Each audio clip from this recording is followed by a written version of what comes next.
3 lai la zengai mai lu hai so kanite invocation nai bunite Reverend Father Thomas Ling mai re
Wengam pri mai ragwang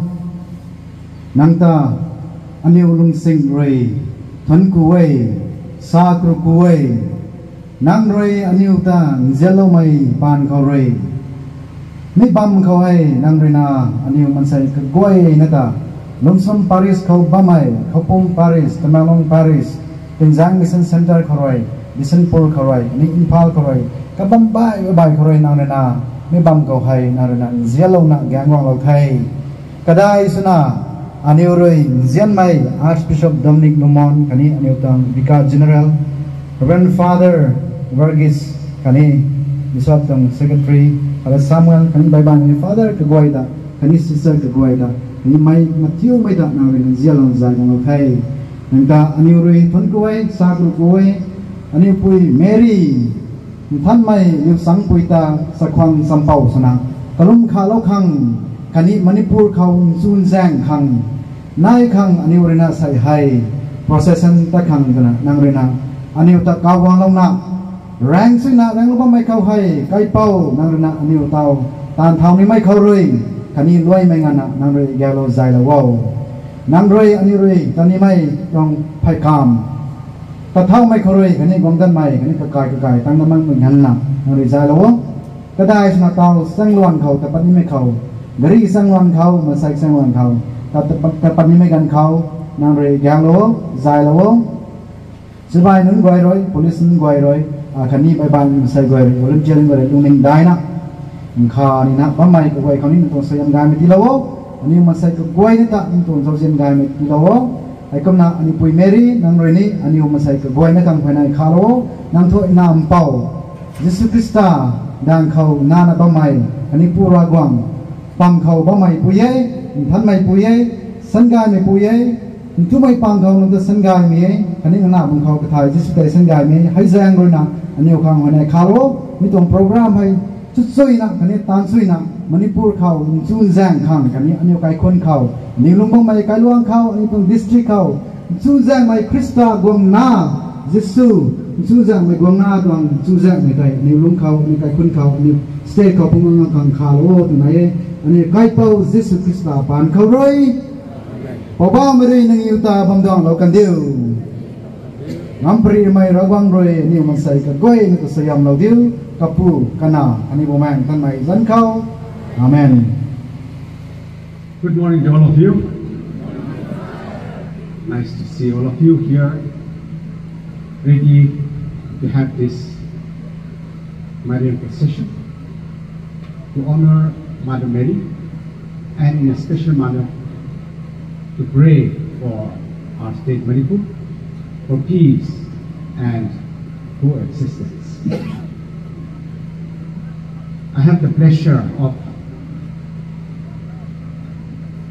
inviting all of you, in the first place,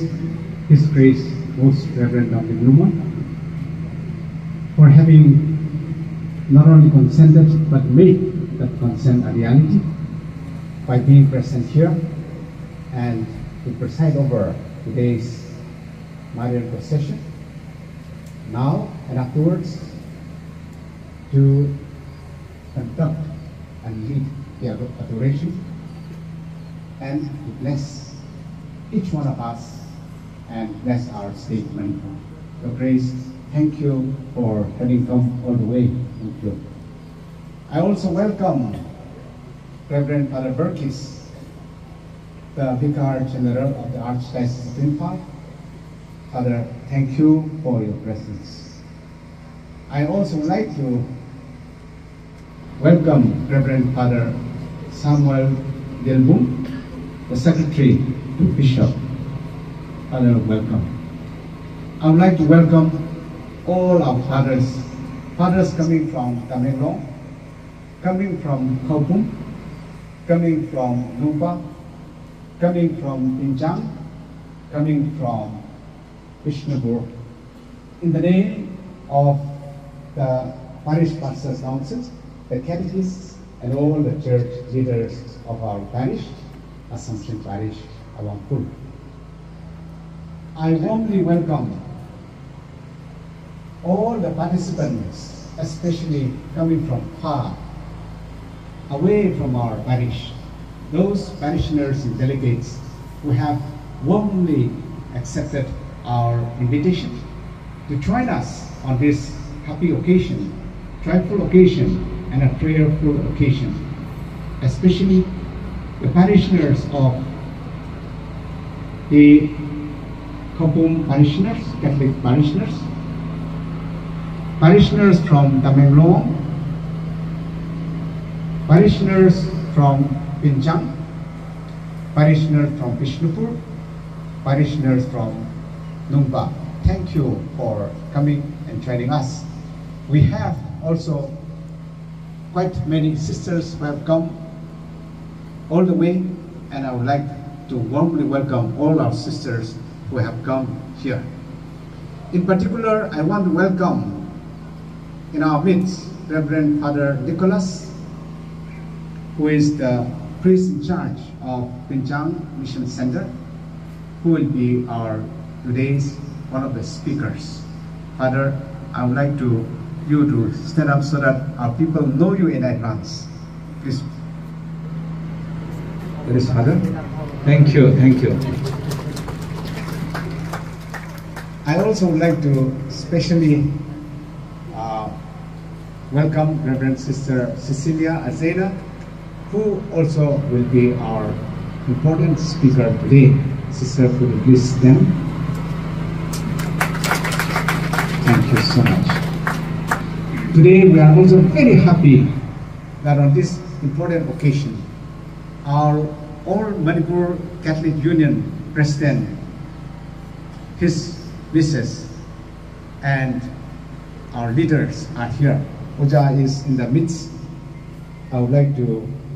especially welcome Dr. Matthew Kamei in our midst, and we thank you for having joined us. In our midst, I would like to welcome in a special manner again our security personnel here in our midst, Sir Peter, who is the additional SP of Noney Police Department. Sir, thank you so much for your coming with your security personnel. Thank you.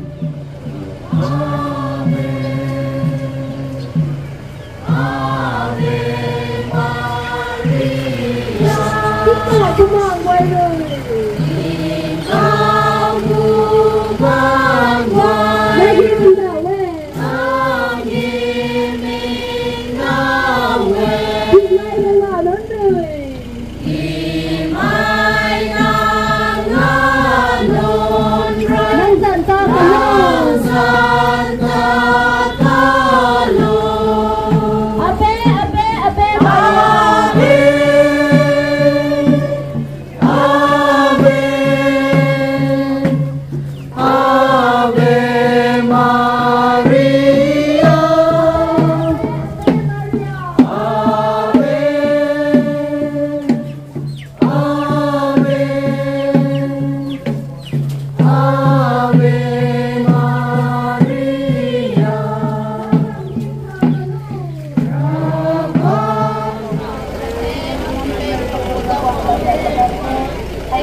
Chapter 16, verse 15. You will receive power when the Holy Spirit has come upon you, and you will be my witnesses in Jerusalem, and in all Judea and Samaria, and to the ends of the earth. Acts of the Apostles, chapter 1, verse 8.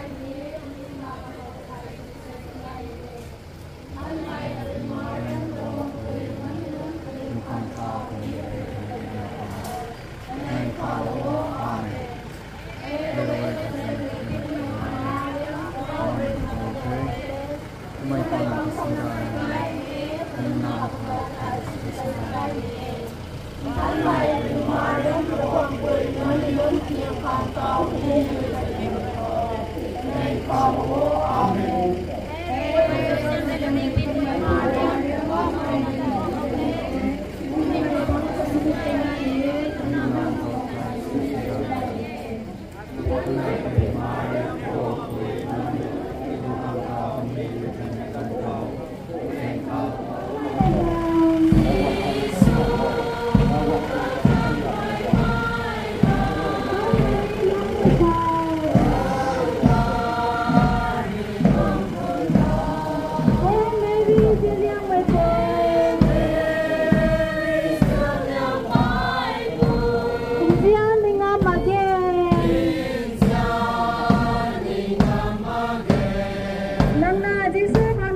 Không có lòng cái tuần là có lòng mày có mà có là con được mình ra sập nhiều tuần luôn này hay thân này khán này nếu khán thân này có biểu rút này tuần ra sập bậc phần thế mày con nếu khán thân này khổ thân này sập sụp nó này thì sơ cái thái này tuần thân mày cũng có đem được quảng quê loan để đón nhiều con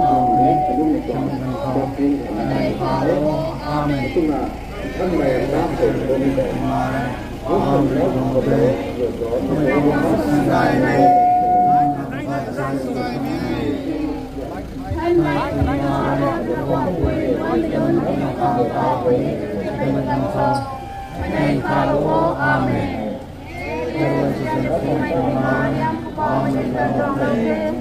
Mày con được sinh ra như làm con cái được sinh ra thân bay quỳ Marian ra quảng quỳ loan để đón nhiều con tàu phần nhiều để mình làm khó nên khó Amen.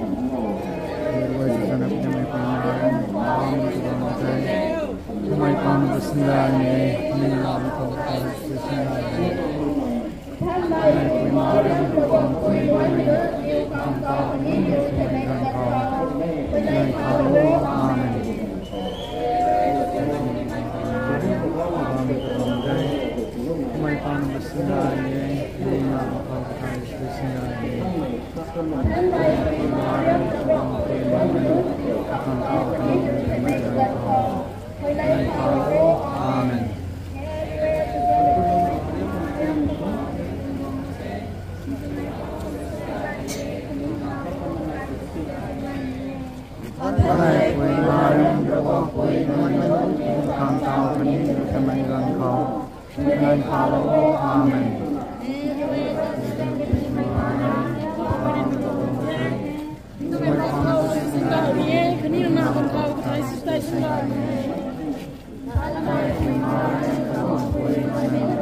sinh ra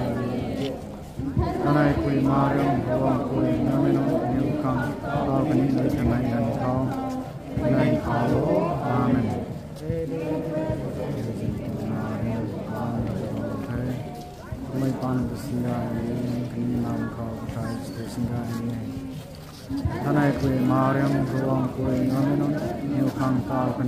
subscribe cho kênh Ghiền Mì Gõ để không bỏ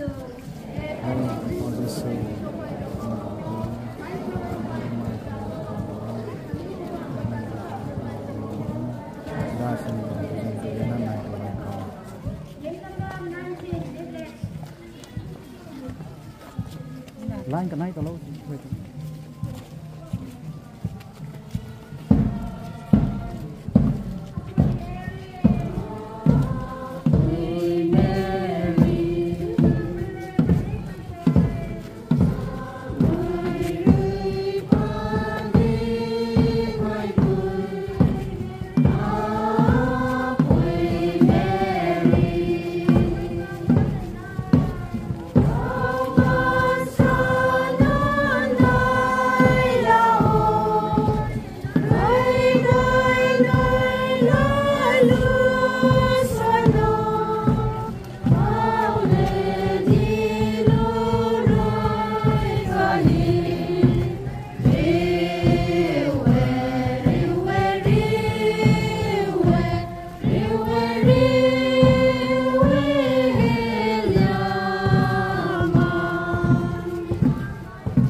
ngày mai ra xoay là lao quê cả mai gia na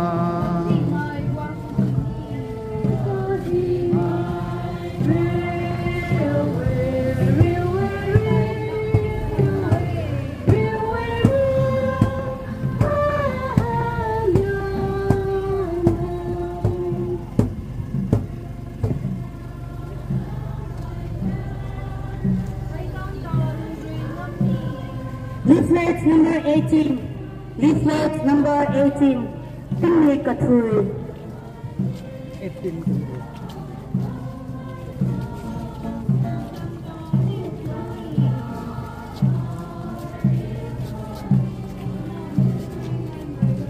Here we go.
Marian Procession, Aniu Khantao, Aniu Tamenglong, Marian, Longmai Raeng, my God,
nhiều khang tao kan ni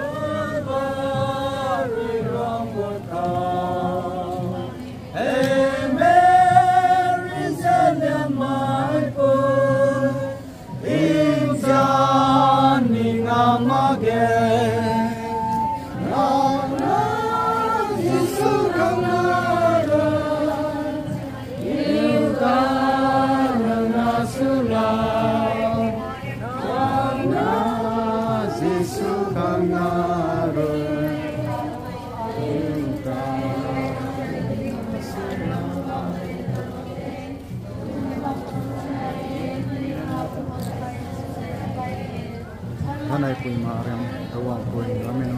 nhiều khang tao kan ni Noney gan kho Noney khalo Amen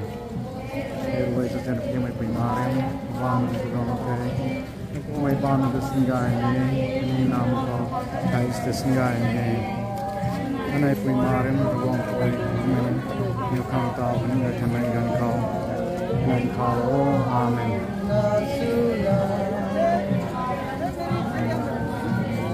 Hãy subscribe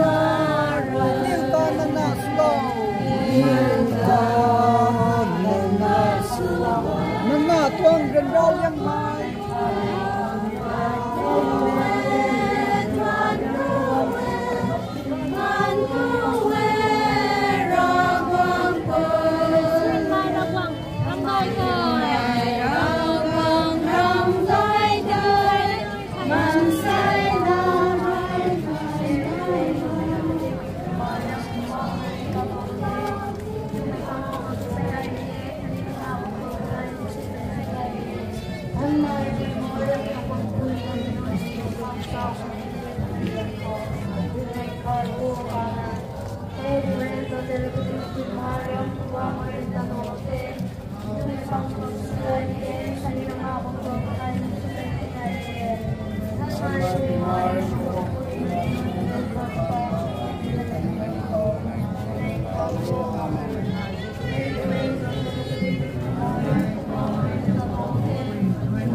lu ni pedi mai pui Mariam wa min tan tuang nau thai tu mai pang kon ro sengai ni khani nang abong pathai Jesu da sengai ni ai than mai pui Mariam rau wong pui vai min vai kham rau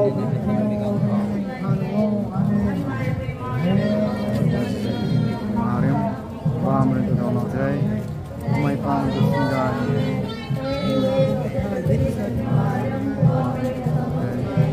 mai pang sengai nam kau kai sengai này quỳ Mariam Awang quỳ nói men on nhiều khang tao cái này người ta nói gần khao bên này khao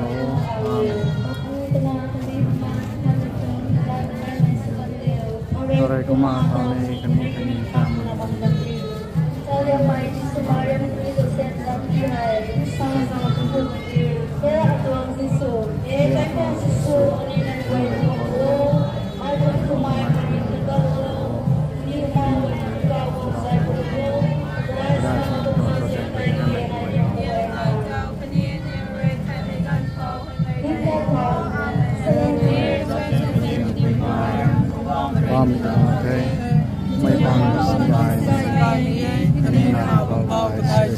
Sangai mi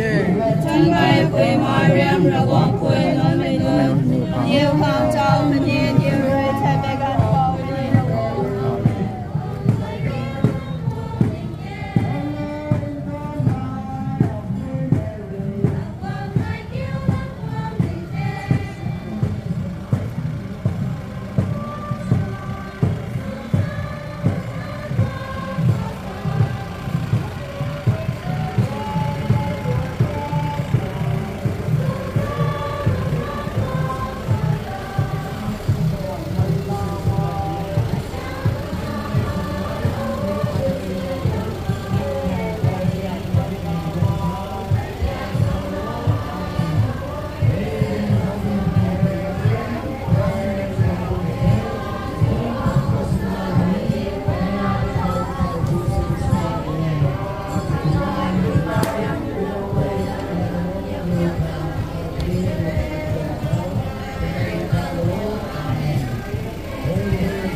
Giêsu đã sinh ra nhai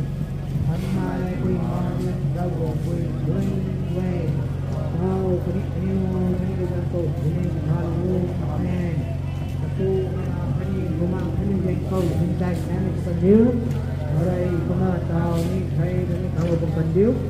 thân lên mai Giêsu Marian cũng giàu cho dân thì thấy chúng ta ra nó không cần điếu nghe cái câu Giêsu những người của wowนักวงจุมายมันจะก็รู้ว่าอันนี้ผมมาเวนักสิ่งเก่าคนจะวงรู้ก็ได้ที่นักตรงเจ้าเย็นยังไงได้ไม่เว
Manipur calling swings out my night that come when I the wall. From Lingpur, Manipur calling swings out my night that come when I the wall. Mary think out broken my boy, and he'll come think out sand in the wall. Mary think out broken my boy, and he'll come think out sand in the wall. In time my rock one boy, I'm seated down my come when I the wall. In time my rock one boy, I'm seated down my come when I the wall. I knew that drunk on my poor boy, see my good way the road on the wall. I knew that drunk on my poor boy, see my good way the road on the wall. Christian my time call on my pre Mary, Manipur call Christian the way come when I the wall.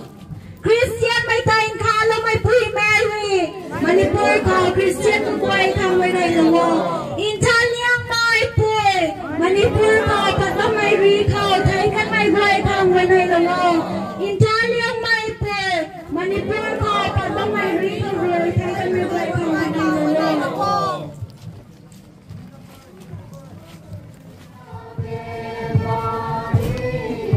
New people in car, new people, yeah.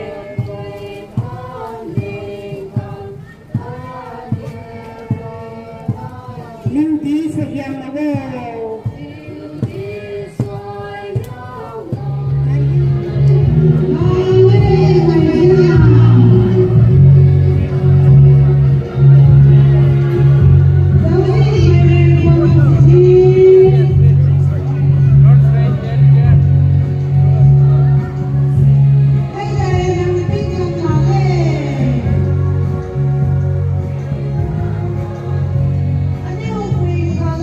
Father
Mary tingkau bukan mai pui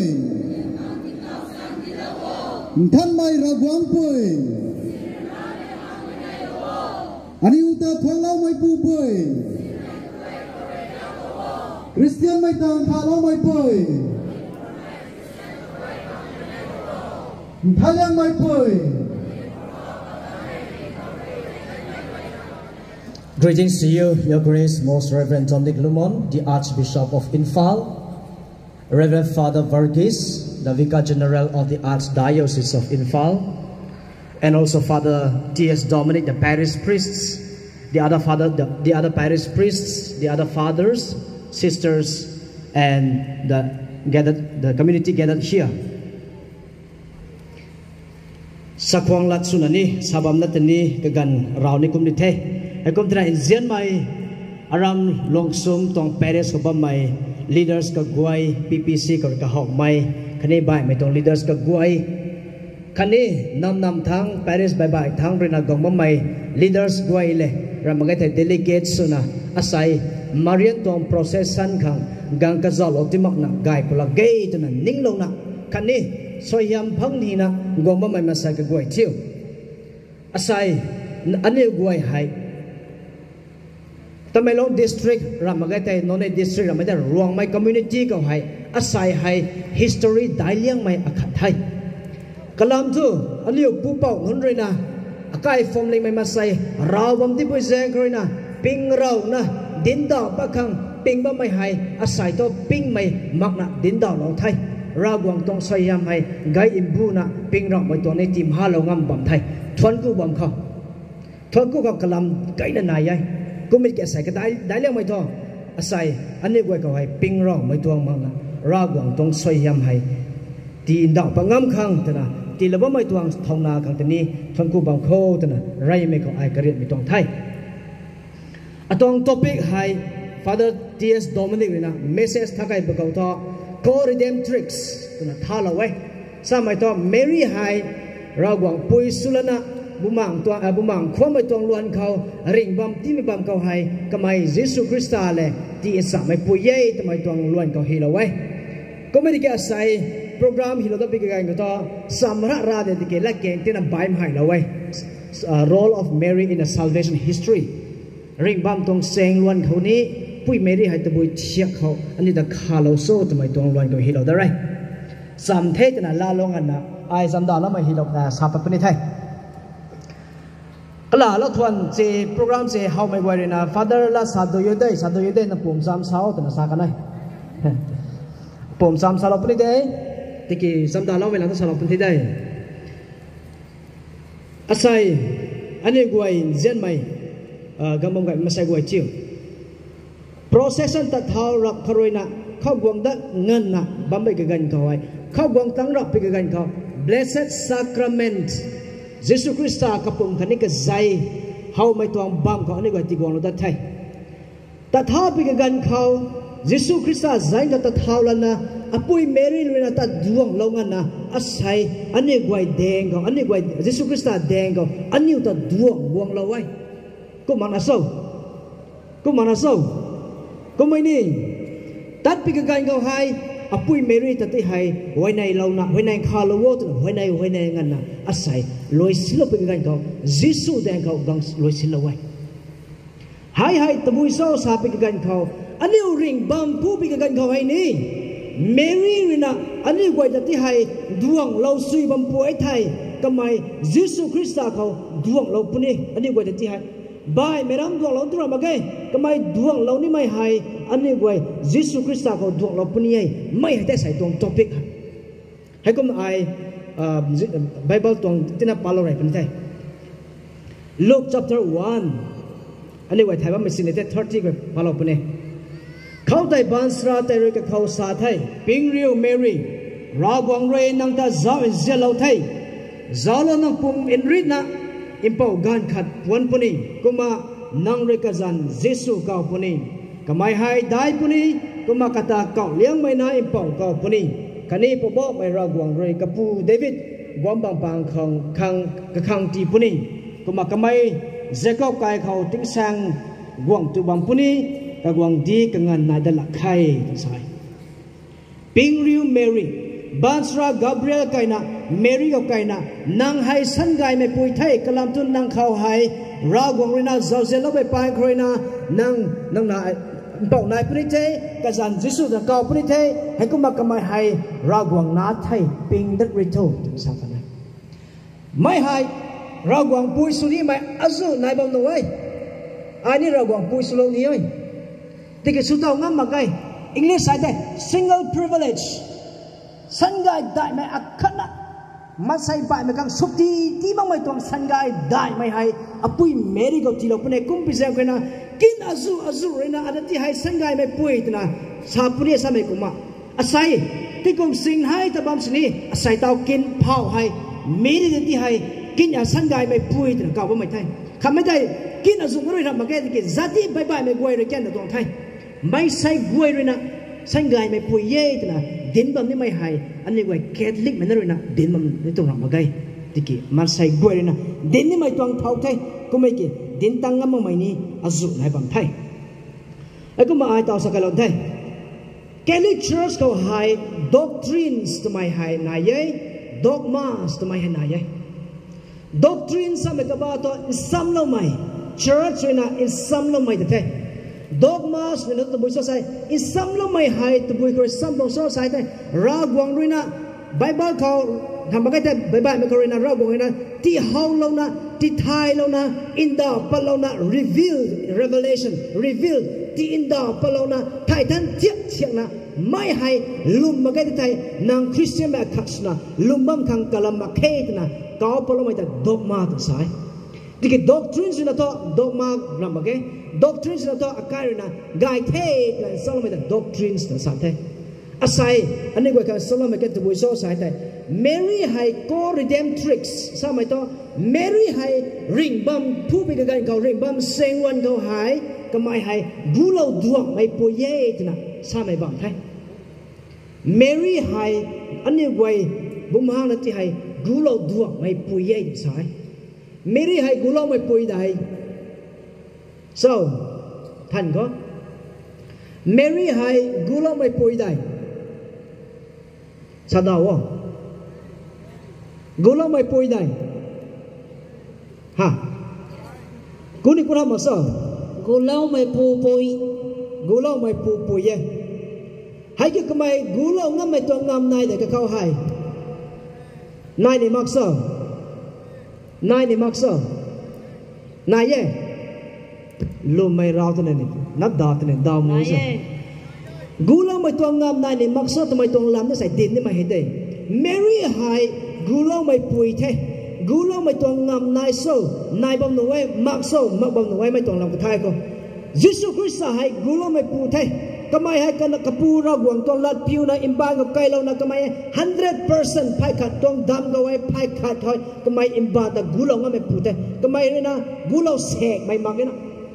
dai Jesus Christ hai na gu lo sek mai mak gu lo gat mai mak ka khang hai kamai ra gu lo dut de kuma to Mary bam hai ring bam gu lo mai bam ga wai Mary kan ka bam nai dai nai mak na so na ye mai ka to bui so to mai hai akai sa te co redemptrix co redeemer sai co to mai hai to bui ka ba so akai English Latin la sa te cum to Christmas cum New Year Parents Day cum Children's Day na program hi na cum to mai ka ba hai to bui so isame to ra ma ke Parents Day like Children's Day sam ma ke Christmas le New Year sam ma ke na kum to mai ka ba to ko to mai ka ba to bui so sai thai with ka mai le ka za na che mai ka za na so to sa tong te kum mai to co redemptrix sa mai ka ba to bui so sai thai Mary le mai pu ya khat le ka za na Jesus Christ sai ring bam ti thai ye ti mai bam ti gu lo wai tong te hai kum na Mary na ring bam kha mai ta gu lo mai tong tan do ka za mai hai to bui ze khoi na ka mai ka za hian so ani wa ni ka za da ani wa ni ka za bam sni ka mai hai to bui tong che wa ka za hian so sai thai ka mai hai ra gong rina tu mai pam kha azu sing la azu na bam sni tu mai pangko kamai ta kapa palona kamai ta polo ma kharoina nuan bam nuan lun ti thai mangana ti polo mana rawang na pon biu rot rot khang tu kamai ta ti single privilege class ada komna kat mai ram mai kam khat su ti lam mai tong sayam dai phang kan na ka kawa kom tu bisa ko na kamai Yesus Kristus pon mai ka gan kharoina kamai ring bam tong seng luan kawai tak ka zau tak tan na kamai tak lau thai Ave Maria, day is now dawning, softly our hills and dells, sweet bells are chiming. Ave Maria,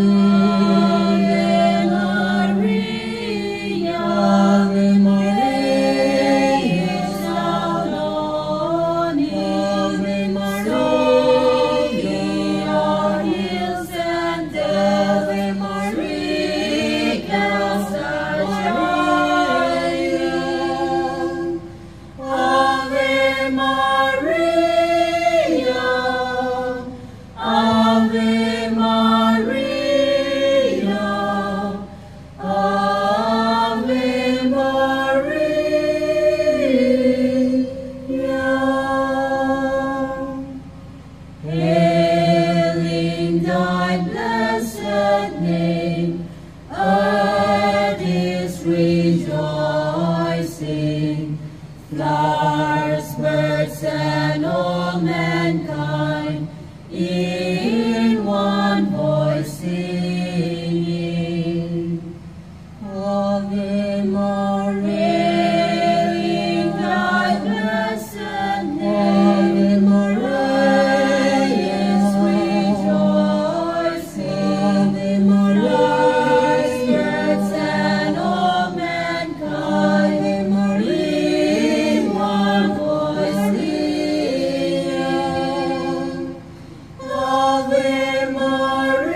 The parish priest of Assumption Catholic Church, Awangkhul, Father Varghese, the Vicar General of Archdiocese of Imphal, fathers, sisters, all the special delegates, all the representatives from different centers, and all the faithful. At the very outset, I'd like to give a very big congratulations to each and every one of us, not you, but us, for the wonderful Marian procession that we made together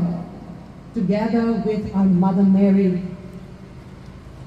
And a very huge congratulations go to our Father T.S. Dominic, the shepherd, and all the sheep of Assumption Parish.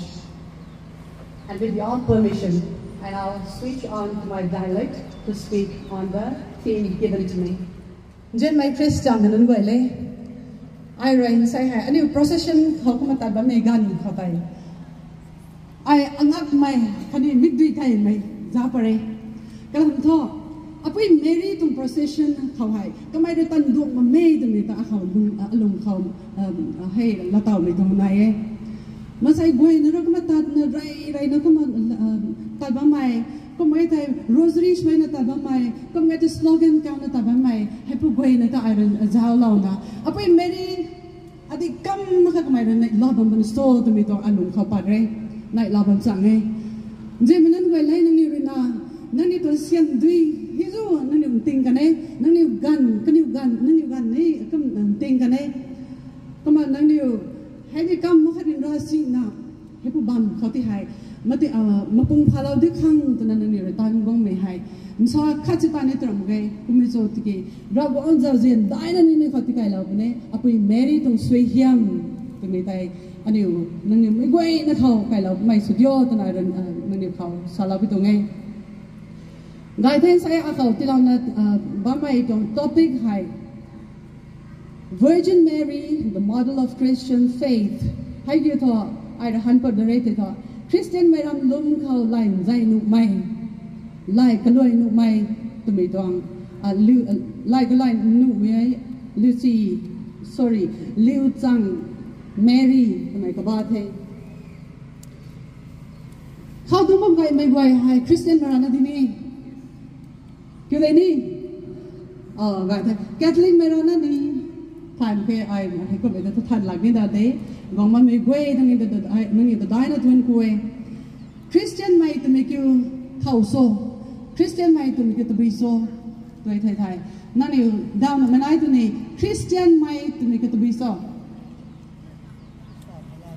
คริสเตียนไม่ตัวไม่คริสตาไม่ตัวไม่ตัวไง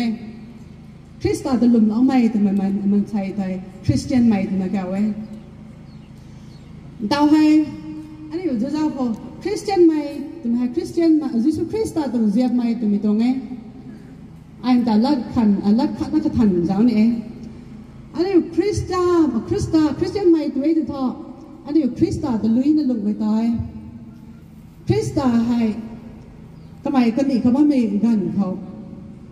ทำไมใบตันมาหน้าก็ตันเอาตันมันติ้งเขาทอง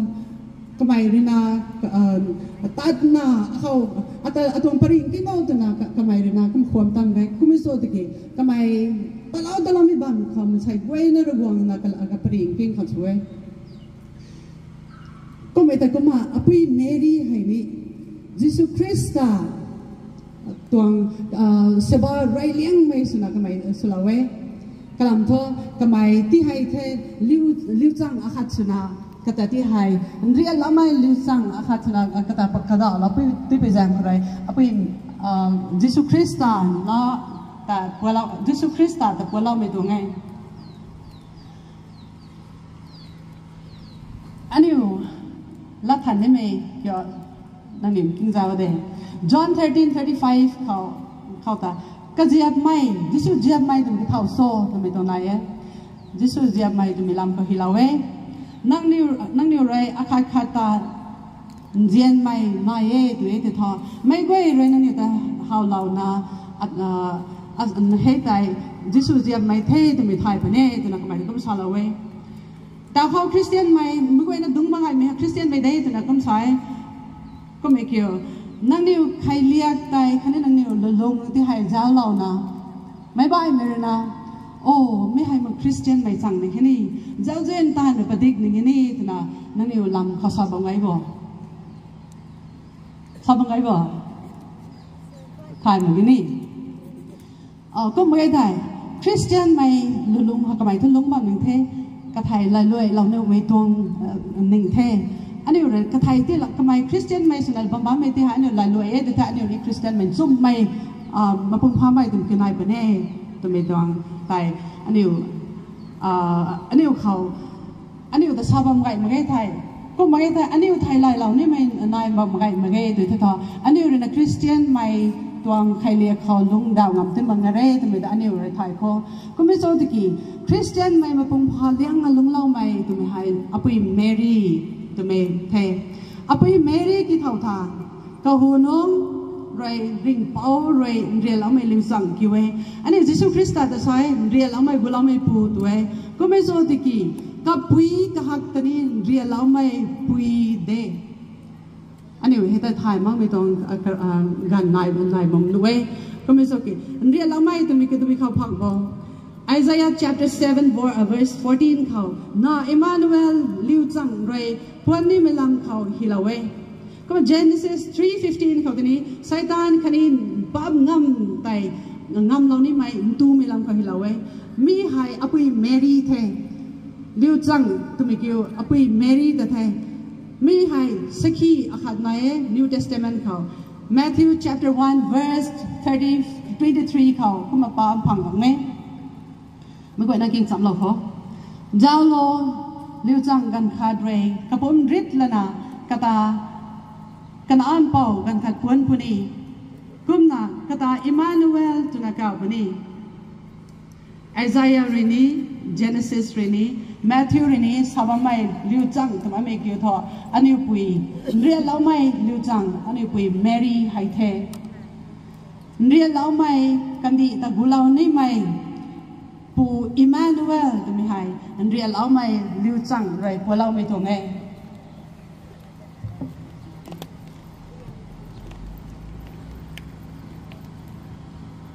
อันนี้เลยแมรี่ให้ลุมเราไม่ตัวไล่กันเลยลุมไม่ปุยเย่มันก็มาใช้ไม่เกี่ยวทอคริสเตียนไม่ลุมไม่ตัวไม่เกี่ยวให้ยิสุคริสต์แต่ลุมไม่ตัวไม่ตัวไงตัวมาสักกันเทคริสต์ตัวลุมไม่ตัวไม่ตัวไปโซยิสุคริสต์มันใส่ส่วนลิสังแมรี่เรียกว่าเราไม่บ้านปันตีเขาเรียนร้อาคางไม่ครอสเขาไทยเราไม่ริงเท้าดไม่คันนี้ไทยกันไม่ต่างกับผู้บันซาทางติงเก่าทางดุงบะไม่คันนี้ข้ามไม่ละจันคันนี้ติงช้างจังริงไม่ปันตีตัวไม่ตายอันนี้ลุมไม่ที่ให้คริสเตียนไม่ต้องลุมไม่ธนาคารไว้ไม่ลุมไม่ให้อภิเมรีปันติเขาทุยทิกงาเขาเวก็ไม่ทอกระปุยสุนาพวดไม่คาเรนเท้านายิสุคริสต์ลันกิ้งนาก็ไม่จุนไม่เขานั่นลุงขวัญเนกะขังสวงกันอาลัมไทยทันไม่ไทยเดียงไม่เราไม่ไทยก็ตะลุมเดียงไม่มาเกกุมเจนะเทอันนี้คริสเตียนไม่รำลุมเขาไล่กันเลยหรือว่าปุยเย่ตัวนั้นอันนี้เรื่องสอบไม่ให้คนไทยอันนี้จะจะเขาอภิเมรีตัวลุมไม่ปันตีลุม the lifestyle of Mother Mary ไรไม่เขาระกวงลัดผิวใหม่อภิเมรีไรระกวงลัดตะลุมแม่คันนี้ก็ลุงเขากลัดขังไรเลี้ยงไม่คันนี้ได้เลี้ยงไม่บางทีกุมเดน่าระกวงไรก็ไม่ยิสุตะพวนที่พวนนี่ไม่ลำเขาเดียววงไม่บันสตราเกเบรียลเขาไตก็ไม่รู้ได้เว้ย Luke chapter 1:38เขาไตไอ้บ่าวไม่บักไอ้บ่าวไม่บังคุยนั่นละการไทยเราเนี่ยเขาปัดไม่สุดิวตุนะอันนี้ปุยอันนี้อะไรมากุมเล่าข้างในอดีตกำลุงเรียนรากันตัวโซ่งวยตัวสาวข้างกำลังทุกก็ไม่ให้งานไทยมั่งไม่ปุยดีงานทางไม่ปุยอาคาดรีนาน่าอาคาดปวนขนุนเล่าไม่ตัวไม่ให้จิฮูดีไม่ตัวคัสตัมเขาเรียกดันเขาท่อกตาเต้าเรสินังความรวยนุ่มไม่ตัวพิบัมมาขัดเทกตาสากสิกระเอาหน้ากระจังปัดมักไม่ตุนาปีขัดเรตุนาสาลาวนุ่มไม่ต้องพิบัมเขาเว้ไม่หายก็ไม่สู้ติกีบันสราเรปิงเรียวเมรี่รากวงเรแต่ไม่สู้ติกีรากวงเรนั่งแต่จังเจลาวเทตุนาทำไมเราก็ไม่สามารถตั้งแต่งวยตุนาติ้งสังจังริกไม่งวยตัวไม่แต่ทำไมเราสับกันไม่ตัวไงไม่ตั้งใจกับคริสเท้านะทำไมให้ระวังจุนแต่นั้นไทยของสุนัขทำไมระวังจุนผูนะระวังต้องลัดตะปิวนะทำไมไทยคำเองงั้นนะทำไมเรนะลุงเรากันตัวไงกันไอ้ไม่เขาเมรี่จงไลฟ์สไตล์อาคาเดอร์นะกันไอ้อาคาเดอร์นะอะไรไม่เขาเธอระวังลัดปิวไม่เท่กันไอ้ไม่เขาเดอร์นะลุงไม่ต้องตันปัดไม่James chapter 2 verse 22 เขาไต่คำเฮลาเวลุมไม่ไรกตันกริวนาตันสัมปนัยกุมนาตันรวยลุมไม่ตาตินทุยคำเฮลาด้วย James chapter 2 verse 26 เขาไต่นี้บุมาก็จะมักไม่ให้ปุ่มบุมาก็จะมักไม่ปุ่มให้ไทยไม่กุมนาตันก็จะมักไม่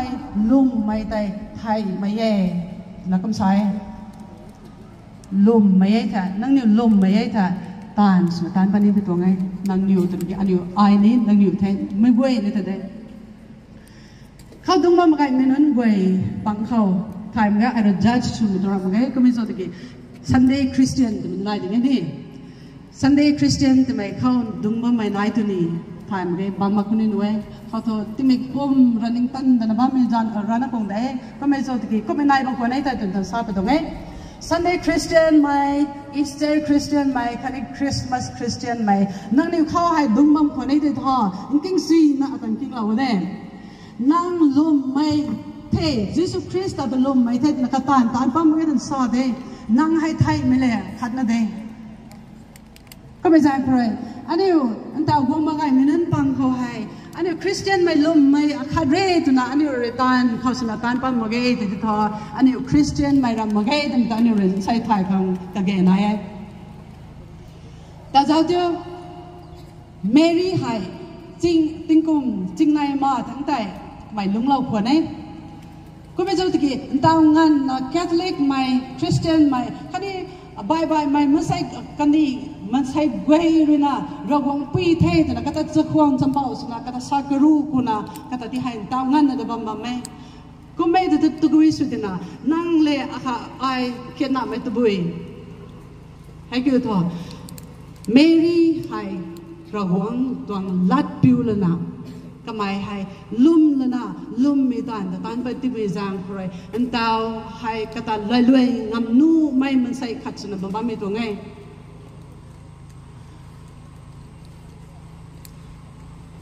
Luke chapter 1 verse 48เขาคุณจะเล่าเขา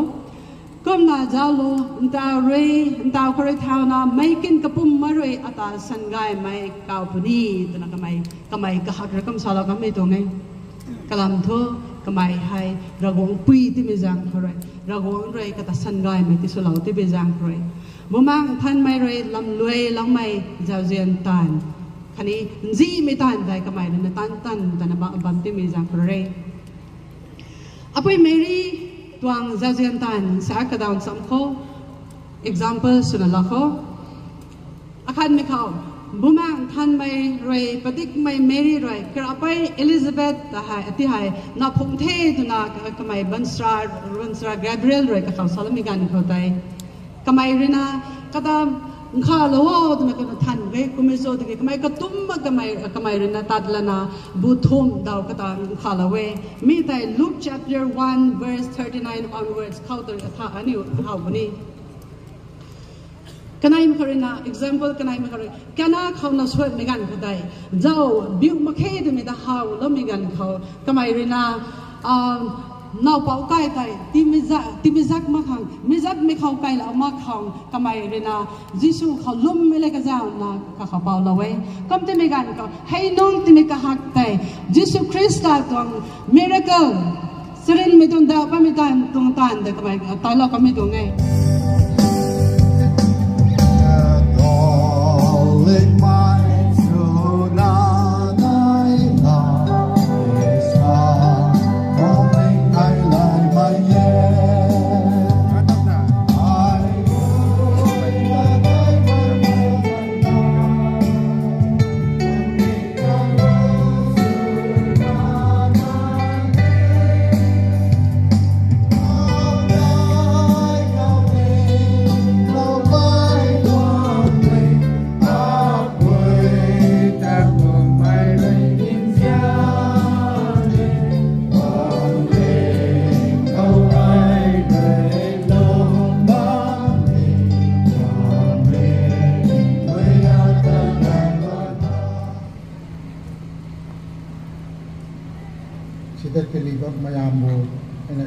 Najari,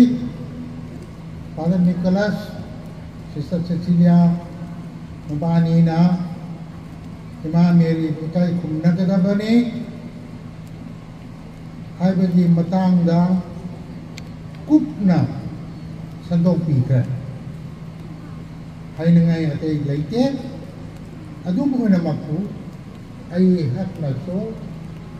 Wahai Amahanidang, Kumjake. Honoring Mary, Mother Mary, Jesus Christagi, Mama, ako'y nagadabani, respect nagadabani, honor nagadabani, ay bagay matanda ay na sarap na sa ama hapsake. अकोई इंडिया की पॉपुलेशन इस खंबरा इंडिया की पॉपुलेशन यामी इंडिया की चावी पॉपुलेशन यामी पृथ्वी में लेबा कैथोलिक की नंबर से इंडिया की पॉपुलेशन का जब माने है वो याई असुक याम लबा मी ऐसिना इमा मेरी की इकाई खुम न बनी कैथोलिक खत नतबा Orthodox Lutheran Anglican evangelical churches current also in Anglican especially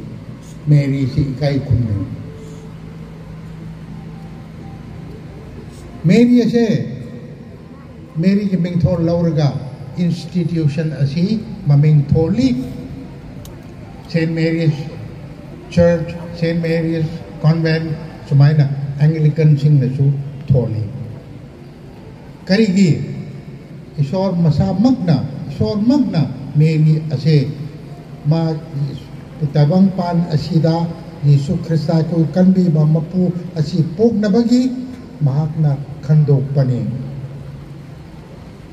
Isor na khandok kraba miedo ako na hundok pa yadi therefore we honor we must give honor English gi kabi poet William Wordsworth na asum na hai ison na simba taibang migi maraktagi mi amakhat na pong mayay proud makhat na akoy ay ma pong jabayay adu kanano Mary ni Catholic की poet नती Anglican की poet and अकोई ने सो इमा मेरी वो इकाई खुद न बता नती याम न चाहे अदुना nature's solitary boast ना कत्तना पाप याउदी है वो नामी ताकि ईश्वर ने मापु पचना Singdong laga macani pap Yesu Krista bu pohon mani but Mary is pure before Jesus was born when she received Jesus and after receiving Jesus she is always pure sinless therefore she is to be honored Mary is the first Christian is kanano Yesu Krista bu laushin ba mi ado Christian ko Yesu bu taja ba Yesu bu laushin ba mi ado Christian kanana han na Yesu bu laushin ba ke Mary da ma ji garba da ma ji panchi da Yesu bu ya na ma da laushin therefore we honor Mary Sikatani and Hajaninba. Then, dedication of Mary to our state of Manipur. I call you Manipur as he 2023 yam na angakpa satiba chahi amani haiba yai thoktriba mangda thoktriba kaya tamthiraba समस्या Thokar conflict hatred tamthiraba sigumba thokdok asi thokre kanana si sengdokani hawjek se lubama nungsina de ming sutaning dre amama hek unabada hek ta hatpa Christian Uy na so hate. Tabang miwa na so nung siga da bado laitre hat na be. Adu ki marakta ako le. Asi irang asina kuki wahalle, may tay wahalle, nakaso wahalle. Ako ay pun mampura si yam na awaba polisi do nangi. Therefore, let us dedicate akwai Manipur ase Imam Mary the sinnasi Imam Mary na Yesu the sinnaraga akwai ki punsi ase Manipur ase ing thaba tap thaba nungsi chanana leimin naba lamdam ama oisanu bahap tana taba singa do akwai ki political leader singna thamoi seng na tana duna achumba utok senu aran ma makhai do kondok senu aduga Christian singna so non Christian singna so kok pi ba hai ba se kok senu thoki ba do kondok si tung da thoki ba do kondok si mang da plan ama sem laga nungsi chanana leiman na badu adu gi lamdam adu oi sanu aina akoi na patna to si adu dedication prayer adu aina to jage mayam ta munna tabiu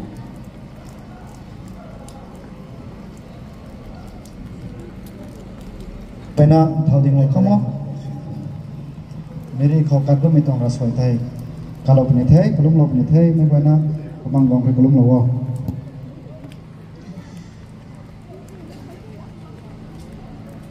Holy Mother of God, as you stood beneath the cross, Jesus, seeing the disciple at your side, said,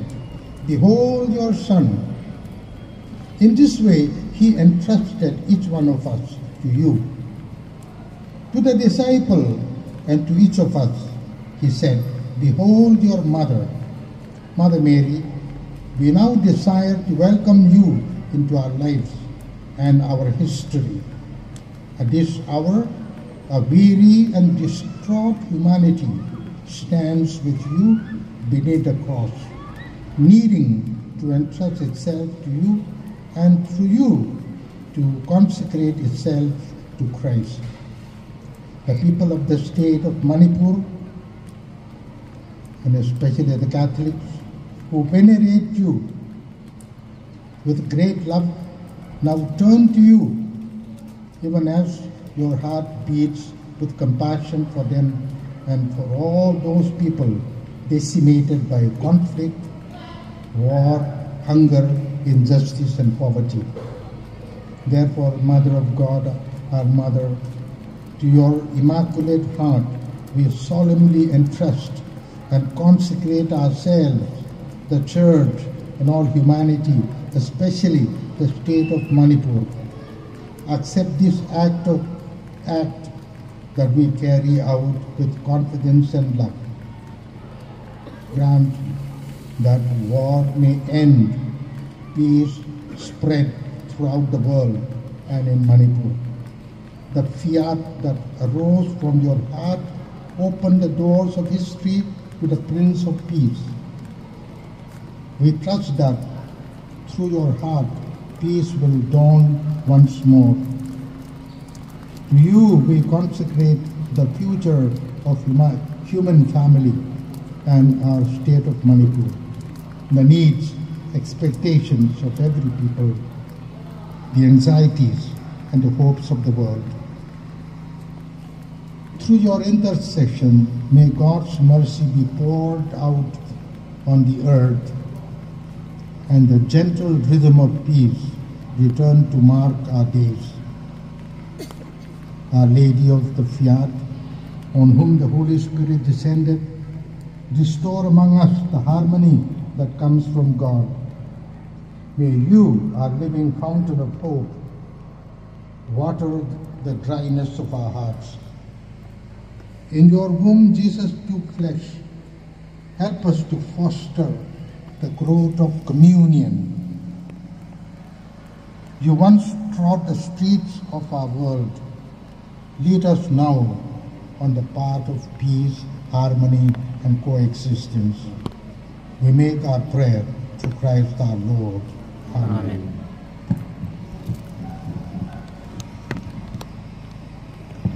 Jesus Christ,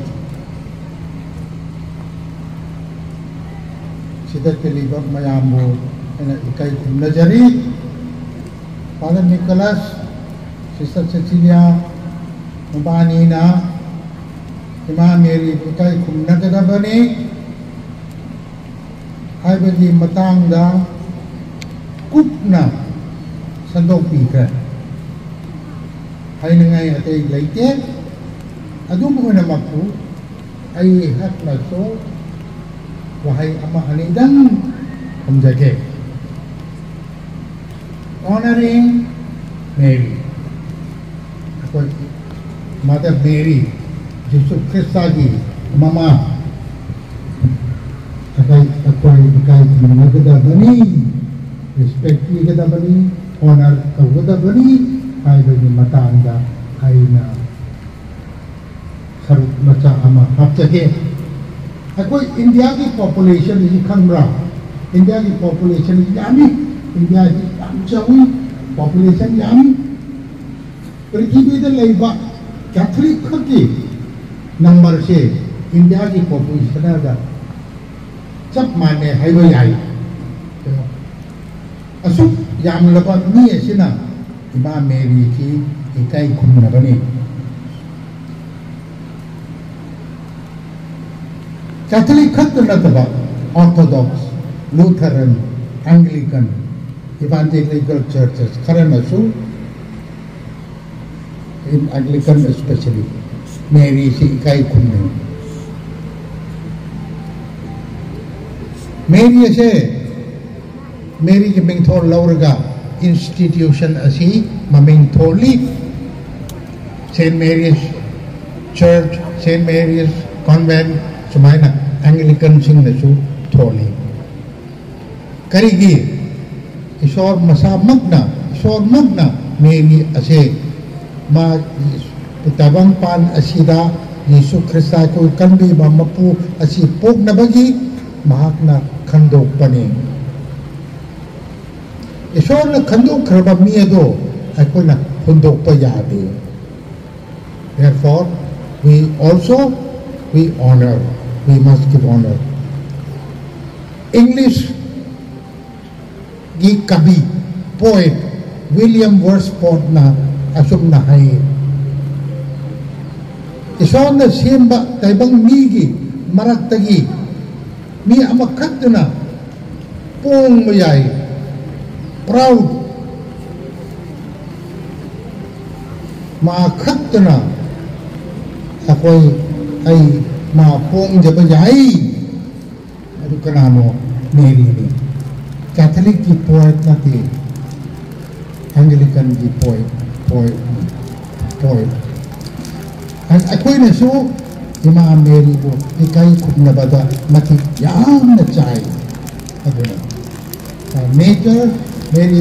nature's solitary boast. Nakakna pam yangdi hai nami. Tadi isor na mabu pachana singdog laga machani pam Yesu Kristabu pohan mani. But Mary is pure. Before Jesus was born, when she received Jesus, and after receiving Jesus, she is always pure, sinless. Therefore, she is to be honored. Mary is the first Christian. Christian is kanano. Yesu Kristabu laushinba mi ado Christian ko. Yesu bu tajaba. Yesu bu laushinba mi ado Christian. Kanana hanna Yesu bulausin bage Mary da magi garbada magi pansida Yesu bu yana ma da lausin. Therefore we honor Mary. Sikaktani ay nahijanin ba. Then dedication of Mary to our state of Manipur. Ako yung Manipur asi handa 2023 ji yam na angak pa sathi ba kung chahi amani hai ba yai thok tri ba mang da thok tri ba kaya tamthir ba samasya thokre, conflict, hatred, tamthiraba sigumba thodok asi thokre. Kanana si sengdokani hawjek se lubama ga lubama numsina de ming sutaning dre ama ma hek unabada hek ta hapa Christian uina su hatte tabang mi una su numsiga da badu laitre hat dabe aduki marakta akole asi irang asina kuki wahalle maitai wahalle nagaso wahalle ako di pun Manipur si yam na awaba polisi do nangi. Therefore let us dedicate ako di Manipur si Imam Eri da sinnasi Imam Eri na Yesu da sinnaraga ako di pun si Manipur si ing thaba tap thaba nungsi chanana layman naba lamdam ama oisanu bahap tana taba singa do akwage political leaders singna tamoy sing na tana duna achumba utok sinu aran ma makhaidu kondok sinu aduga Christian singna so non-Christian singna so kok pi bahai base kok sino thoki batu hundoksi tung da thoki batu hundoksi mang da plan ama semlaga nungsi chanana layman na batu adu lamdam adu oi sanu aina akoina patna dosi adu dedication prayer adu aina tawjake mayam munna tabiu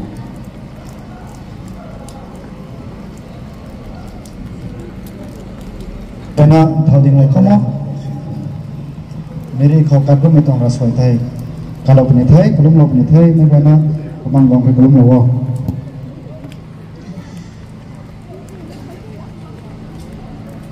Holy Mother of God, as you stood beneath the cross, Jesus, seeing the disciple at your side, said, "Behold your son." In this way, he entrusted each one of us to you. To the disciple and to each of us, he said, "Behold your mother." Mother Mary, we now desire to welcome you into our lives and our history. At this hour, a weary and distraught humanity stands with you beneath the cross, needing to entrust itself to you and through you to consecrate itself to Christ. The people of the state of Manipur, and especially the Catholics, who venerate you with great love, now turn to you, even as your heart beats with compassion for them and for all those people decimated by conflict, war, hunger, injustice and poverty. Therefore, Mother of God, our Mother, to your immaculate heart we solemnly entrust and consecrate ourselves, the Church and all humanity, especially the state of Manipur. Accept this act that we carry out with confidence and love. Grant that war may end, peace spread throughout the world and in Manipur. The fiat that arose from your heart open the doors of history to the Prince of Peace. We trust that through your heart, peace will dawn once more. To you we consecrate the future of human family and our state of Manipur, the needs, expectations of every people, the anxieties and the hopes of the world. Through your intercession, may God's mercy be poured out on the earth, and the gentle rhythm of peace return to mark our days. Our Lady of the Fiat, on whom the Holy Spirit descended, restore among us the harmony that comes from God. May you, our living fountain of hope, water the dryness of our hearts. In your womb, Jesus took flesh.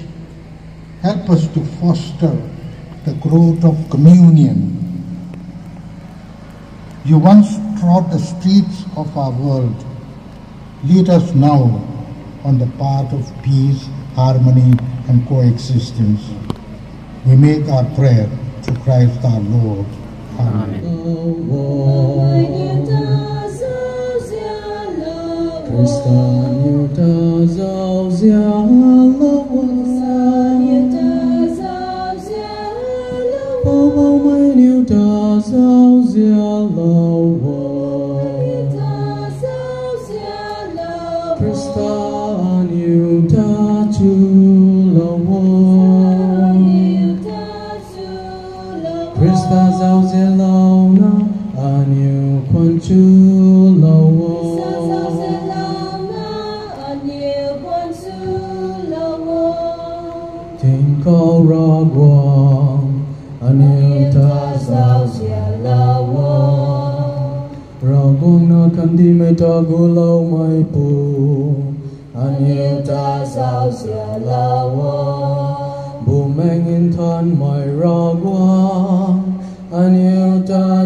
An yêu khang hoa